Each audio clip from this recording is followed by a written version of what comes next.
Olá, alunos, bem-vindos a mais um vídeo. Nesse vídeo a gente vai falar sobre primitivas.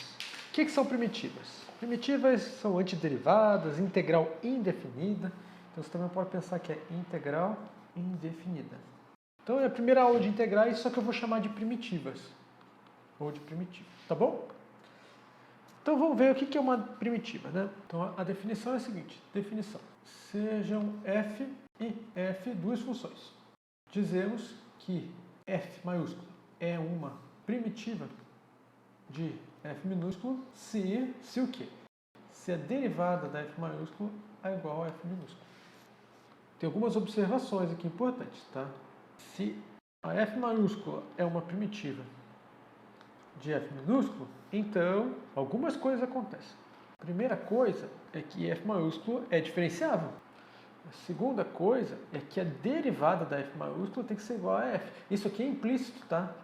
Isso aqui não, isso aqui a gente disse na definição, tá ok? E a terceira coisa é que o domínio da f maiúscula é igual ao domínio da f minúscula. Essas são as três coisas que tem que acontecer, tá, gente? Eu não coloquei tudo isso na definição, mas isso deveria estar tudo na definição, tá? Tranquilo? Então, o que a gente quer? Dado uma função f, queremos encontrar as primitivas de f. Vamos dar um exemplo aqui? Vou dar assim, eu vou pegar uma função f que sai dos reais, chega nos reais, e que pega um x e leva no 2x. Eu quero achar uma f tal que a derivada da f seja f. Ou seja, quem que pode ser? Eu posso pensar f de x igual a x quadrado. A derivada da f no ponto x vai dar 2x, que é igual ao f de x. Ou seja, dá certo, né, gente? Agora, eu poderia pegar outra, eu poderia pegar x quadrado mais 5. Poderia pegar x quadrado mais 7, também dá a mesma coisa. Então, quais são as primitivas? Como que a gente encontra? Então, é isso que a gente vai ver. E a gente vai usar alguns teoremas, tá? O primeiro teorema é o seguinte, gente, é de derivadas. Seja I um intervalo e f uma função. Ok? Se a derivada da f num ponto x é zero, para todo x no intervalo I, gente, tem que ser em intervalo, tá? Se não for intervalo, não dá certo isso aqui. Então, f é constante em I. Ou seja, se a derivada é zero no intervalo, a função é constante em todo o intervalo. E tem um corolário. O que é um corolário? O corolário é um teorema que é consequência direta do outro. Seja I um intervalo. Se a derivada da f num ponto x é igualzinho à derivada de uma g no ponto x para qualquer x no intervalo I, então existe uma constante, é um número, tá? Uma constante é um número. Existe um número c real, tal que a g de x é igual a f de x mais essa constante para todo x no intervalo I. Então esse aqui é o corolário. Esse aqui eu vou até provar, tá, gente? Eu sei que nesse curso não provei nada para vocês, mas esse aqui eu vou provar. Vamos fazer a prova desse corolário? Prova. Seja, vou chamar esse aqui, ó. Uma função eu vou chamar de φ igual a função g menos f. Ok? Como g e f são diferenciáveis em I, professor, como é que você sabe que elas são diferenciáveis em I? Vamos voltar. A derivada da f é igual a derivada da g para todo x em I. Então, é óbvio que existe a derivada da f no x em I, existe a g no x em I. Então, φ também é diferenciável em I. E a derivada da φ no ponto x vai ficar a derivada da g no ponto x menos a derivada da f no ponto x. E esse aqui vai dar zero para todo x em I. Ok? Ou seja, a derivada da φ é zero para todo x em I. Pelo teorema anterior, o teorema diz que quando a derivada é zero no intervalo, a função é constante. Φ é constante em I. Ou seja, existe um número c, real, tal que o quê? Tal que a φ calculada em x vai sempre ser para qualquer x no ponto I. Dessa forma o quê? A g de x menos a f de x é igual a c para todo x em I. E disso a gente conclui que a g de x é igual a f de x mais c para todo x em I. E aqui acaba a nossa demonstração que a gente queria mostrar. Existe um c tal que satisfaz isso. Bom, mas ó, o segredo aqui é intervalo. Agora tem um outro corolário, o corolário do corolário. O corolário é o seguinte: sejam I um intervalo e F uma função que sai do I, chega nos reais. Gente, a função está definida no intervalo. Se F e G são primitivas de F, ou são duas primitivas para a mesma função F, definindo no intervalo, então existe um C real, tal que a G é igual a F mais C. A prova é fácil, a prova. Se F e G são primitivas de F, então a F' é igual a G', que é igual a F. Isso aqui implica que a F' calculada no x é igual a G' calculada no x, que é igual a F de x para todo x no intervalo I. Pelo corolário anterior, o que acontece? Se a derivada da F é igual a derivada da G, para todo x no I, existe um C real, tal que a G de x é igual a F de x mais C para todo x pertencente a I. Só que o I é um domínio, portanto, a G é igual a F mais C, mais a função constante. Ok, gente? Porque o I é o domínio da F minúscula, da F maiúscula de todas, tá bom?